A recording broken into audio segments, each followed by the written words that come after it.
नमस्कार दोस्तों, आप सबका स्वागत है मेरे YouTube चैनल नॉलेज बैंक पर। आज से हम LLB के पहले सेमेस्टर का एक बहुत ही इम्पोर्टेंट सब्जेक्ट कॉन्ट्रैक्ट शुरू करने जा रहे हैं। यह कानून की पढ़ाई का आधार है, क्योंकि बिना कॉन्ट्रैक्ट लॉ के हमारा लीगल सिस्टम अधूरा है। तो चलिए शुरू करते हैं कॉन्ट्रैक्ट की यात्रा। अगर आप चाहते हैं कि कानूनी कॉन्सेप्ट आपको आसान और स्पष्ट तरीके से समझ आए, तो चैनल को सब्सक्राइब करें और वीडियो को लाइक करना ना भूलें। अब हम शुरू करते हैं पहला topic, purpose, evaluation and scope of law of contract.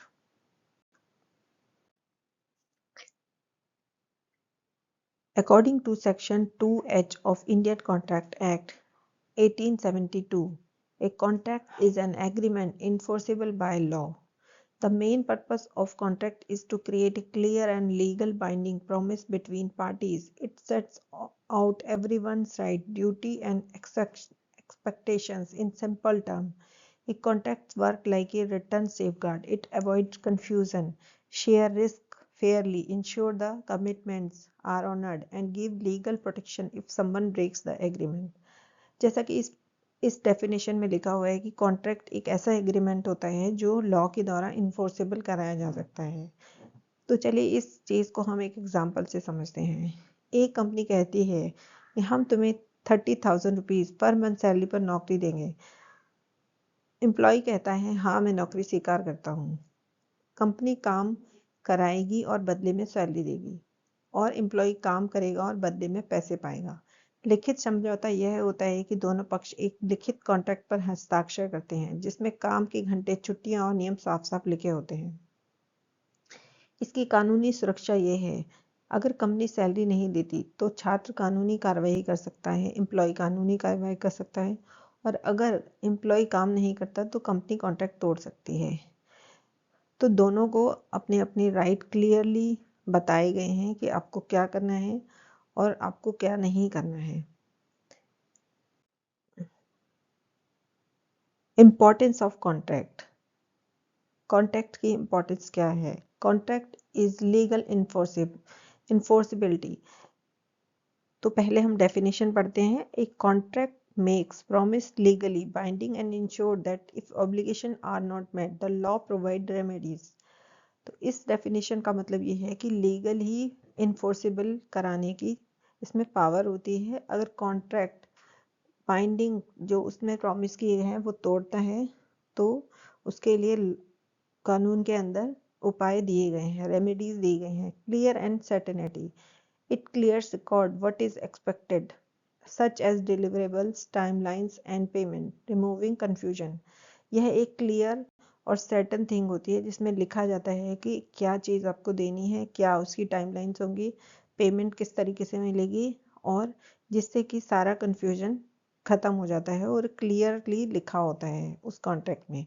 Risk protection, by defining role and responsibilities and liabilities, contract safeguard parties from disputes. यह रिस्क से प्रोटेक्ट करता है, क्योंकि इसमें रोल, रिस्पॉन्सिबिलिटीज, लाइबिलिटीज कॉन्ट्रैक्ट में क्लियरली लिखी होती हैं कि किसका क्या काम है और किसको क्या करना है। Conflict resolution, act as final reference point to settle disagreement fairly. इसमें कॉन्ट्रैक्ट को रेजोल्यूशन करने का, हल करने का एक तरीके लिखे होते हैं कि अगर कोई किसी कॉन्ट्रैक्ट को ब्रीच करता है तो उसको क्या उसकी लायबिलिटी होगी और क्या उसको फेयरली देना पड़ेगा। Evidence of term, serve as a written proof of the agreement, useful in case of future misunderstanding. Evidence, यह एक एविडेंस की तरह यूज किया जा सकता है, जिसमें कि लिखा होता है, रिटर्न एग्रीमेंट होता है कि अगर आपकी बाद में इन फ्यूचर कोई भी मिसअंडरस्टैंडिंग होती है तो आप उसको पढ़कर उसे एविडेंस की तरह यूज कर सकते हैं। Evaluation of law of contract. प्राचीन काल में शुरुआती समाजों में वादे और समझौते भरोसे, नैतिकता और परंपराओं के आधार पर होते थे। उदाहरण के लिए रोमन कानून में दायित्वों पर, ऑब्लिगेशंस पर जोर दिया जाता था, जबकि हिंदू और इस्लाम कानून न्याय और नैतिक कर्तव्यों पर ध्यान देते थे। उसके बाद औपनिवेशिक काल, भारत में ब्रिटिश शासन के दौरान भारतीय कॉन्ट्रैक्ट एक्ट 1872 इंट्रोड्यूस किया गया, जिसमें कि क्लियरली बताया गया था, कानूनी स्ट्रक्चर दिया गया था और उन्हें अदालतों में लागू करने योग्य बनाया गया था। इससे कोर्ट का दायरा बहुत बढ़ गया था। मॉडर्न एरा में कॉन्ट्रैक्ट को और ज़्यादा अच्छे तरीके से दिया गया है, जिसमें एम्प्लॉय कॉन्ट्रैक्ट्स होते हैं, कॉर्पोरेट एग्रीमेंट्स होते हैं, डिजिटल ट्रांजेक्शन्स होते हैं, और इवन इंटरनेशनल ट्रेड्स भी कॉन्ट्रैक्ट के आधार पर किए जाते हैं। तो यहाँ पर दिया है ancient time in early societies promise and agreements were based on trust, morality and custom. For example, Roman example emphasis obligation, while Hindu and Islamic law force on fairness and moral duties. Colonial period. During British law in India, the Indian Contract Act 1872 was introduced. This gave a clear legal framework or agreement that made them enforceable in court. Modern era. Today, contract as has expanded in cover corporate agreement, employee contract, digital transactions, and even international trade. It continues to evolve the technology and globalization. Scope of law of contract. Law of contract का क्या क्या scope है अलग अलग areas में। तो चलिए पहले देखते हैं personal law. Personal life, rental agreement, loans and service contracts, ये है पर्सनल लाइफ में यूज होते हैं। Business transactions, employ contract, supply deal, partnership and corporate agreement.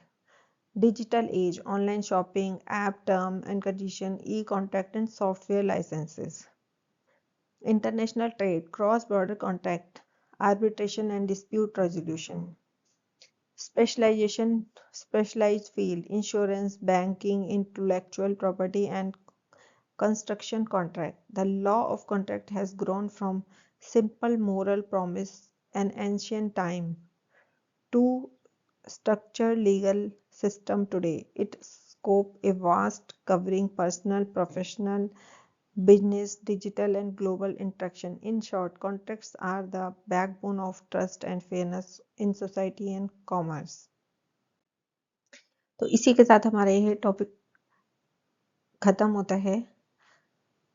दोस्तों, आप मेरे चैनल को लाइक कीजिए, सब्सक्राइब कीजिए और मेरे चैनल के नोट्स को शेयर कीजिए। Thanks for watching.